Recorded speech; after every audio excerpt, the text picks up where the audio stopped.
Hey guys, welcome to another episode of Stories Worth Telling. Today we are live with Gabrielle Simmons.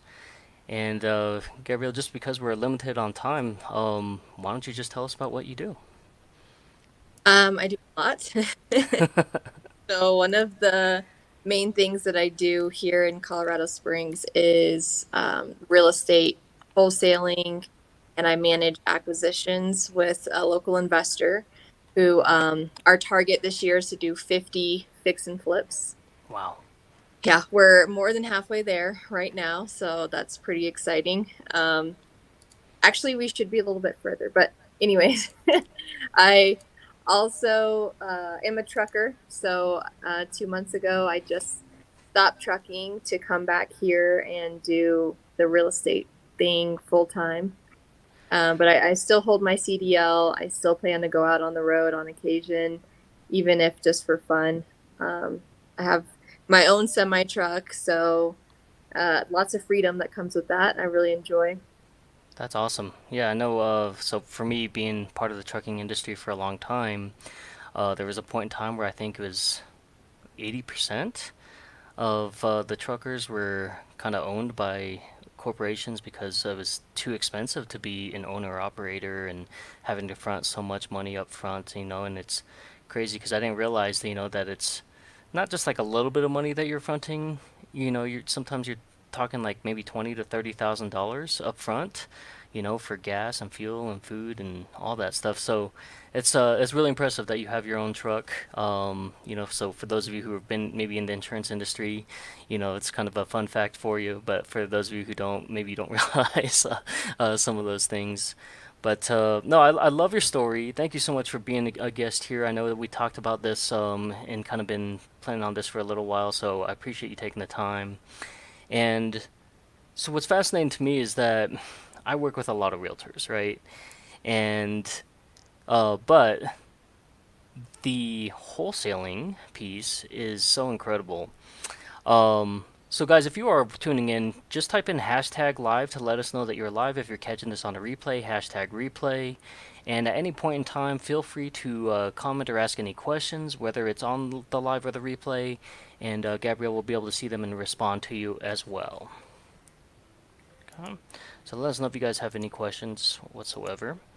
Um, and then, so Gabrielle, kind of tell us a little bit about what the wholesale process looks like, what led you or kind of inspired you to get involved, and what has kept you tied to it. So what started my whole journey with wholesaling was making really good money in trucking and realizing that I needed to do something with that and wanted to put it towards real estate. So in learning about real estate investing, I learned that wholesaling is like the little golden nugget at the center that would get me in with little money to begin with, little to no money to begin with, actually. And then great opportunity for the fix and flips to do later on, which require a lot more money. Um, but just reading books, I learned so much and then kind of just branded myself like, yeah, I buy houses. And I knew that that's what I wanted to do.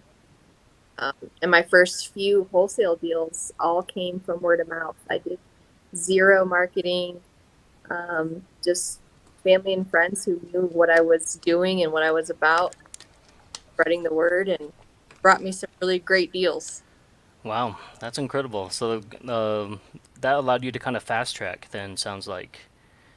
Yeah, and that's what wholesaling does for anybody, wanting to get into real estate. It's a fast track because you get in and then you have first position to these really incredible deals. So you can either wholesale it off to someone else who wants to buy it. You can keep it for yourself and live in it and, fix it up. And then, you're sitting on lots of equity later on. You can buy it and just do a quick flip and sell it that way. So there's tons of opportunity in wholesaling. That's awesome. Lauren Chessmore, thank you so much for tuning in live and letting us know. Greatly appreciate it.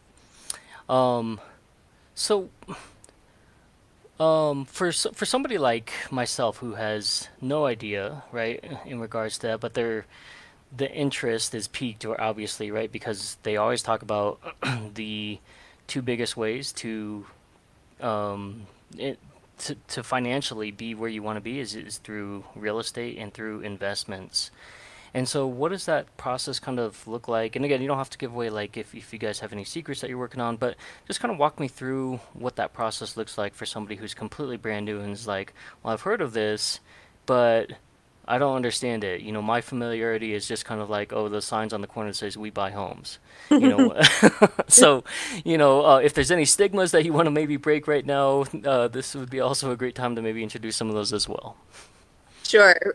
So one of the bad reps that we get is that, what we're doing is illegal, or we are illegally acting as real estate agents, and that's so not the case. A real estate agent, is a middleman, and as a wholesaler, we're the middleman, but we're not by any means trying to speak for or represent the value of a home, where that's what a real estate agent's job is to do, Hmm. to speak for their client. And that's just not what we do. we speak for we speak for the opportunity and the need. So we come to people who, are going through foreclosure. Um,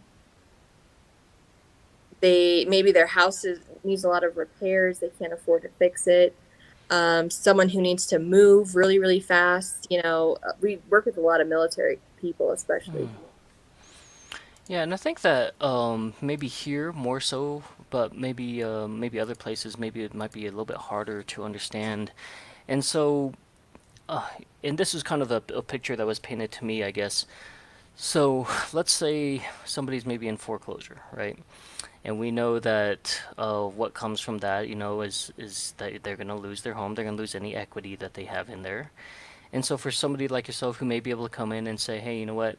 We realize that you have maybe some equity, but we've also understand that maybe you're not going to be able to keep this. And so here's an opportunity for you to maybe start over and have a piece of the pie versus having completely nothing. And then being able to still capitalize on that on your own side, afterward as well. But it is not necessarily a tactic designed to just come in and maybe take advantage of somebody, but to also provide them a way out. Yes, absolutely. See, and so I think that's a stigma that a lot of people maybe don't realize, right? That it is actually a form or a variation to break away clean without having that hanging over your head, and things like that. So, there's a lot of different elements that I think a lot of people don't realize. Is there anything else, from that perspective that you can kind of maybe elaborate on? Um, Not really. I mean, that really is the nutshell, that we are not, in the business of stealing people's homes for free. We Right. always look to provide an opportunity for them, and we're very transparent. Yes, I'm going to make a profit on this, but it's also going to cost a lot of money, for the Sure. person who's putting the work in, and they have to be able to make a profit as well. So Sure.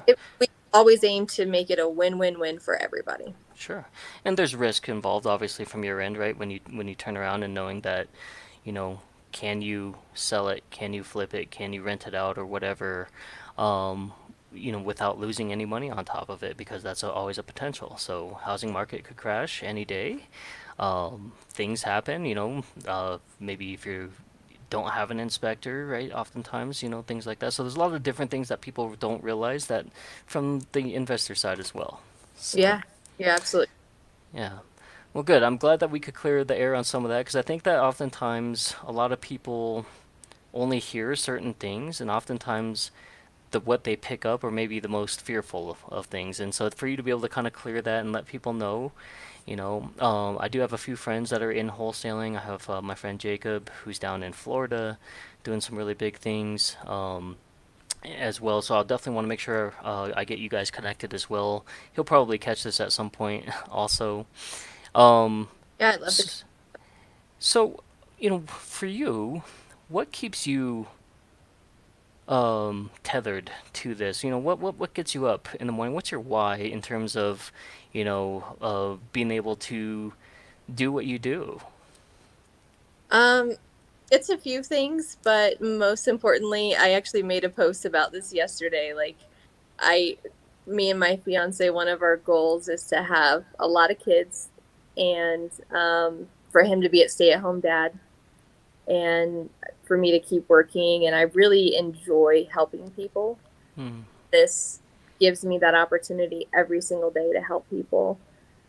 So to be in a position to pretty much retire him, um, make sure that he's there for our kids that we don't have yet, and the financial stability, of course, is very important. But it comes with the opportunity to help a lot of people even more on the back end. The more I have, the more I give and provide for other people, creating opportunities for people to learn about the business that can completely change their lives. It's just that really burns so much passion in me, seeing people's lives changed from what I do. Absolutely. And you're right about the abundance piece. It's really hard to take care of others if you can't take care of yourself. And I think that's something that a lot of business owners have to learn maybe the hard way sometimes. But I love the fact that you touched base on that. Is there something that we can put down in terms of like a hashtag if somebody does want to go ahead and connect or learn more about the home wholesaling piece? Yeah, absolutely. So I am offering a couple different levels of coaching for that. On a real basic level, we can do just a quick call or meeting. And if they want to do like hashtag um, help wholesale, Okay. if they just need a little bit of help, that extra push. And then for people who know absolutely nothing about wholesaling, want help from start to finish, I'm putting together a program now where I will literally do the first deal for you, Oh, um, wow. the entire process, and guarantee that within 3 months you will have completed your first wholesale deal. Wow. That's Uh, pretty awesome. Is there a different hashtag you want to put down for that one just so that way you can separate the two? yeah, yeah. If anybody needs help with that complete package there, let's do hashtag get started. Perfect. All right, so we've got that in the chat. Hashtag help wholesale and hashtag get started. So if you guys are catching this and you are interested, by typing in that hashtag, that means that Gabrielle will reach out to you. Certainly, we've got her information down below as well. So you've got her Facebook and also her access to her calendar and also the website as well. So you can reach out to her. But definitely, I mean, that's a pretty amazing thing, right? Within 3 months that you'll close a deal. Should be less. Really, really should be less. Okay, okay. And then so let's say that somebody who maybe they're on the cusp of maybe looking at entrepreneurship or they're still working that 9 to 5 because they need the steadiness of the paycheck and things like that and maybe um, benefits and things like that. So, what if somebody who's part time, or somebody who's looking at this maybe as a side gig to start, kind of maybe like how you started, is that something that people can start out that way and still be successful? Absolutely. I recommend the cheapest and easiest, most straightforward way to get started with real estate, that is, would be to even do it as a side gig. Picking up Bigger Pockets books.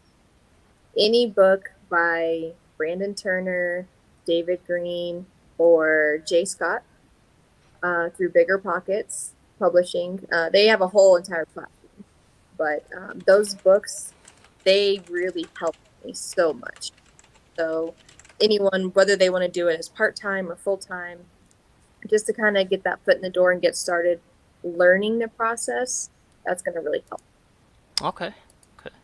No, that's awesome, and I think that there's so much value in things that I wish somebody had taken the time to kind of explain all these things to me when I was much younger, when I maybe didn't require as much sleep, you know. But we all kind of go at our own pace and kind of figure it out. Um, and so, just kind of in hindsight, looking back on your journey, tell us about some of the highlights for you in the growth, and maybe some of the things that you've noticed in terms of just maybe even your thought process or how you go about things that maybe a younger version of you never would have thought. I love that question because I think about this on a daily. The mental growth is everything.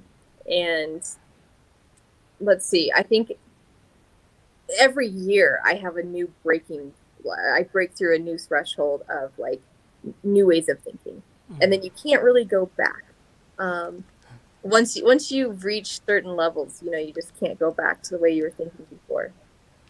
When I was 22, and that's when I decided, I'm not an employee, I'm done doing this. That was step number one. And I quit my job and decided to go become a trucker. Everyone thought I was crazy, and that's when I learned you don't always need to listen to what people say. Mm. Listening to yourself is usually the best thing you can do. And that got me into trucking. And then as I was going through that, everyone telling me there's no money being an owner operator. You don't want to buy your own truck. It's too much. Your business will fail, all the naysayers, again, not listening to what people said. I had to push through that and my own fear. Mm. When I was looking to buy a truck, I was very fearful. I was by myself. I was taking on a whole new role of responsibility and becoming a business owner, which I had never been before, um, with really no guidance. And I Well, just, and being a female truck driver, much less in the industry on top of that. Wow. yeah, and traveling, all across the country in places that you sometimes wouldn't want to be, even as a man, you know. Um, but I just decided, like, no, I'm doing this, and even if I fail, I'm doing this. And that broke a new threshold for me. And then I hadn't realized how stuck I still was. I had my first business. I was self-employed. I was making good money. So, I thought I made it. I thought I was done. And, listening to podcasts and books and just always learning. What I had to learn was I'm still pretty stuck because I'm now just spending all of my time driving to make money. Mm. And is this really what I want to do? Yeah. And so basically just kind of that saying that we all as a business owner kind of come to, right, is that you're not really a business owner until your money goes to work for you. Yeah. You're not, I forget where I saw it, but it was like, you're not a business owner. You just bought yourself a job. Right, right, right. Yeah, and ultimately, if you're still trading time for money, which most of us, even as business owners, often are, it's usually just trading more time for more money. And so the goal, obviously, is to be able to get to that point of either replication or duplication, or to the point where your business runs itself. So, no, I think those are amazing highlights and things, that a lot of people they kind of forget that journey, and or it's easy to maybe just kind of like forget how far you've come along in maybe such a short period of time. Even for myself as a business owner, I look at like in the past year, and even something simple as social media. Um, Gosh, I don't know how many times I tried to get away from it. And my wife was like, "You can't do that because people start questioning and thinking that something is wrong, or people start, direct messaging me, asking me if we're getting a divorce, or they just assume the worst things." And I was like, I just needed a break, and from social media. And so, finally, just after launching the business, I just really had to learn to embrace it. And so, even something like that, um, I don't think I would have been able to do that or overcome that had I not had the business tied to it. Um, and then I look back at having no networking whatsoever, going from in a corporate environment to now, oh crap, I got to find my own leads. How am I going to do that? So there's so many different moving parts. So I'm really glad that you touched base on some of those things that have been highlights for you. Um, Maybe for any new business owners, entrepreneurs, people who are thinking of even doing the home wholesaling piece, any advice for somebody who's maybe looking to maybe buy a job or become eventually, a business owner? Um, what I usually tell people is create your business on paper first. Like, really write it out. What it's going to take to start, what you're willing to give, how much time you're willing to dedicate, what you feel that time is worth in an actual number, how much money you expect to make from this business, and then probably cut it in half for your first year. Uh, but is that worth it? You know, is making a little bit less worth it? Just get realistic with yourself on paper first, and then do it. Like, that's it. Just do it. Yeah, I like that. Have you ever heard of the Lou Holtz dream? No. Okay, so he's an old football coach. He was an analyst for the past number of years. Anyway, he was a high school football coach, and basically he wrote down his dreams on a piece of paper. And it was basically, he said that writing your stuff down is affirmation that you're going to go after it, that you're going to do what you need to achieve it. And so he wrote down that he was going to go and coach Notre Dame football, and that he was going to coach them to a national championship. He also wrote down that he was going to take his family to Disney World. All these things that people were like, maybe Disney World, but everything else is so unfathomable, right? Right.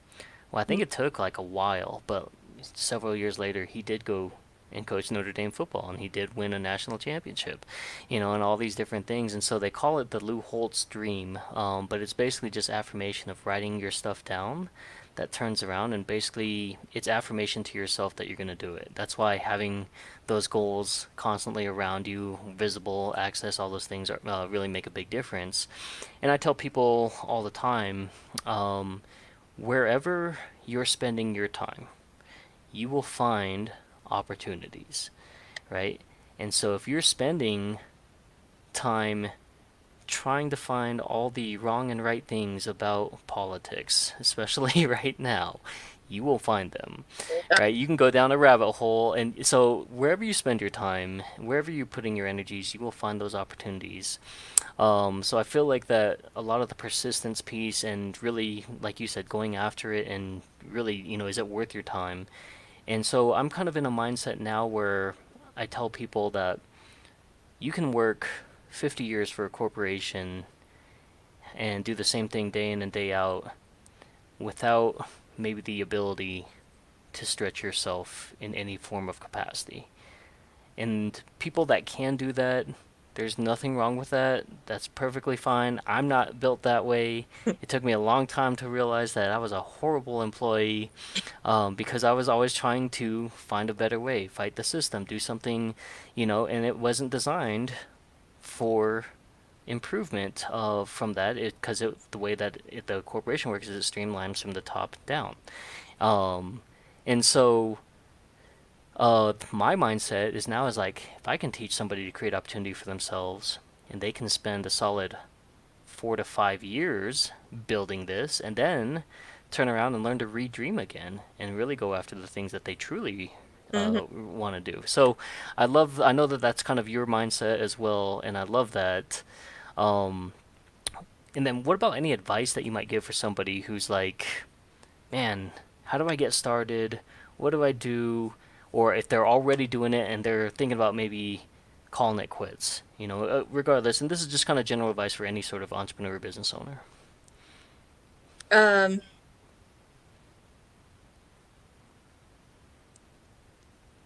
I would say, you know, just once you make the decision, like, you have to stick with it. And something that my mentor and partner says all the time, and I think he needs to like get this copy wrote. But he says, always be willing to fail forward. Mm, love it. And I love that. I don't know if someone else has said that before, but that sticks in my mind so much. If you really feel like you're not meant to be an employee and being a business owner is what you want to do, great. Be willing to fail at it because you might. Yeah, and honestly, I think there's that negative connotation, and we've talked about this many times on this live before. It's just failing does not mean that it ends everything, right? Failure just simply means that what can you take away from it, and how can you better the process, Yeah. and how do you better yourself in the process for that as well.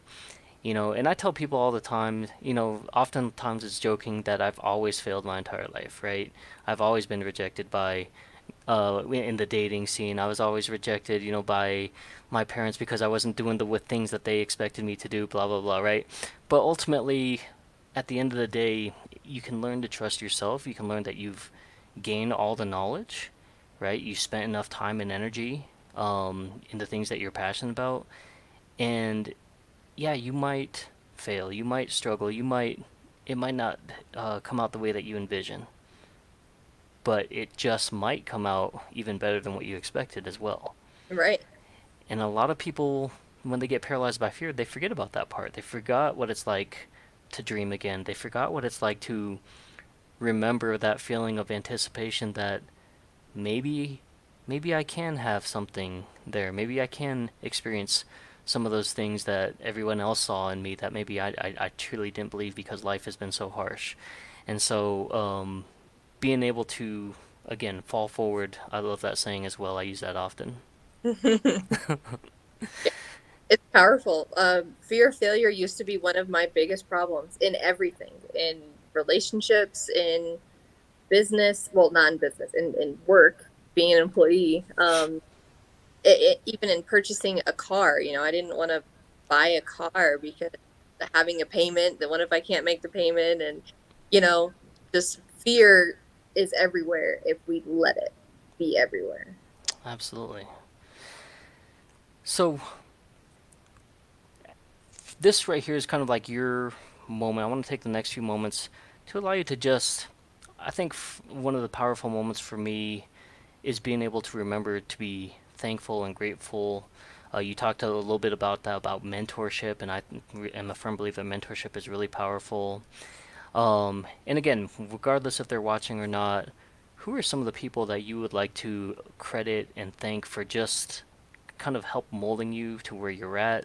And sometimes it's maybe a chip on the shoulder of some of those people too. So every once in a while, maybe kind of thanking the haters is it's kind of therapeutic as well. So, is there anybody out there? And again, you don't have to put anybody on blast, but is there anybody that you would maybe just like to kind of take that time to acknowledge? Um, Someone I used to date used to tell me that business wasn't for me. Mm, And I'll never forget that because that was like, that planted that seed of like, wait a second, you're wrong. And I'm going to prove you wrong. And it's no longer about them. It hasn't been right. years, but it was just that seed of, that's how I'm looked at, is that I'm not in a position to be a business owner. And I didn't like that. So I'm very, very, very grateful for the no's that I've received along the way. I think I still do get a lot of, when I tell people I will be retired in 4 years, by the time I'm 30 years old, it's like, oh, yeah, okay, sure, and I love that. I appreciate it because it keeps me excited. It keeps me going because I know that I'm I'm gonna make it right for me, even if nobody else thinks I'm right. Sure. It's that extra push, right? That success is going to be the best revenge. And again, it's not about individuals at that point, but it is that sometimes that push that you need maybe on some of those days you're like, man, I'm tired, I'm exhausted, but you know what? I'm going to make that extra phone call. I'm going to go ahead and go that extra mile, because um, there's still that little piece that lingers in the back of people that still doubt you, and you're just like, well, here it goes, and then And really it's deeper than the individuals because it's inside me. That's what's yes. bothersome about it, is that when I heard that, it was like it was an echo from inside me saying, yeah, you're not a business owner, you're not, Mm, stay an employee, stay comfortable. And just facing that self-doubt that I hear from others, not so much from me anymore, but having to face it, it just it feels so good. I love that. Yeah, and it's this piece that we talk about too. It's from a book called Think and Grow Rich by Napoleon Hill. There's a chapter that talks about transmutation, the way that you walk, the way that you talk, the way that you present yourself, just the confidence piece, everything completely transforms. Um, and what's funny is that like sometimes you don't notice it, but very few times when you're in the middle of the transformation and you happen to see it, it's really crazy and it kind of messes with you because you're like, just 2 weeks ago, I never would have thought that I'd be here. Yeah. You know what I mean? And it's an amazing feeling, and to be able to kind of continuously reinvent yourself, I think. So that's awesome. I love knowing a little bit more about kind of how you got here, the things that you're doing, and um, man, I'm excited to kind of see and be a part of this journey and to watch everything, And I you're think I'm definitely going to take advantage of the get started to just kind of, learn the ropes and obviously to learn from somebody who's in this, I think is the greatest experience. And at the very least, at least I learn more about the business. And that's always, beneficial to anybody to learn more about somebody else's business and see what other opportunities are out there. All right, so we got a couple of questions here. This is really just kind of more or less just kind of get to know you. So Gabrielle, what is your favorite food? oh, probably like Mexican food, anything. Okay, okay. Um, Other than reading about things like financials from like Bigger Pockets Publishing, who are some of your other most inspirational type of authors or books or things like that? Or where else do you take inspiration from? Um, I have two books that I just read over and over and over again that are like my spiritual, they really touch me on a different level. It's one of them is Wild by Cheryl Strayed. Okay. Uh, I believe it was a bestseller at one point. Incredible book. I can't even begin to get into it because then I'll get super excited and then I won't shut up. Other one is Eat, Pray, Love. Very cliche. I know everybody's always talked about that book, but especially I feel for women, that book is powerful. For women who are going through a transformation point of their life, uh, that that book I could read 1,000 times and find something special in it every time. Well, I think it's timeless, right? No matter what you're going through, you can resonate with it. And that's why, I mean, it's not cliche at all. I think there's a reason why it resonates with so many people and has been for a long time. So, uh, if you wouldn't mind, when you get a chance, maybe just drop those books in the comments as well, so that way other people can maybe add those to their audibles or pick them up, add them to their to read list. And then last question. This has really kind of been our staple question on this podcast, really. And so, if there were no limitations, finances, time, significant others, whatever it is, um, what are some of those things that you would want to cross off the bucket list? Is there any person or a timeline or event that you would want to go ahead and maybe go back to and visit or check out? And then, is do you feel like that you would be doing exactly what you're doing now, or do you think that you might be doing some other things? So my answer to that is what I'm working towards, and that being complete, financial freedom and the opportunity to have lots of kids, um, several from myself, and I want to adopt at least five. Wow. Okay. Um, the opportunity to do that and then to like live out in the forest somewhere. in my dream world, I would have just lots and lots of trees and acreage and have like our own um, perfect place for me and my family, my husband, my kids, and we travel and kids are homeschooled and they're like way smarter than I'll ever be. And um, also an orphanage, if I had an orphanage that I could just teach people how to love kids, Mm, no matter where they come from. Because I mean, realistically, I couldn't be there all the time, but sure, I would sure. love to bring in a bunch of people, whole staff, and have hundreds or thousands of people, of kids that are cared for, and that would be like my ultimate dream, and a lot of that is attainable, I feel. So I'm working towards that. That's awesome. I think that's probably the best answer I've heard, because just comes from love, Um, and I think anybody that's watching, I think they're probably like, why? I need to reach out to Gabrielle because that's easily something I can get on board with and something that I can support, and if I can make some money doing it all at the same time, it's win-win. So I love that. Thank you so much for kind of sharing, and that gives me so much more insight just to kind of understand like you as a person, right, and where you're coming from. So that's incredible. Melissa Hernandez, thank you so much for being here. Says, I'm going to have to look into those books. I love the movie, but I'm sure the book is better. Thanks for this, Gabrielle. Yes, the So, books are great, but the books are truly better. So I'm not just saying. perfect. And I will get you connected with Melissa. She's actually new to the entrepreneur world herself. And when I say new, I'm like really brand new. So within like the last 2 weeks. So she would be an awesome connection. I've been privy to know her just through business a little bit, but definitely has a heart for people like yourself, and I think that you guys would be a great connection. So. And then just last thing here really is I'm really grateful for your time, but is there anything that you would want to touch base on? Any questions, or anything that we can do best to support you and your endeavors?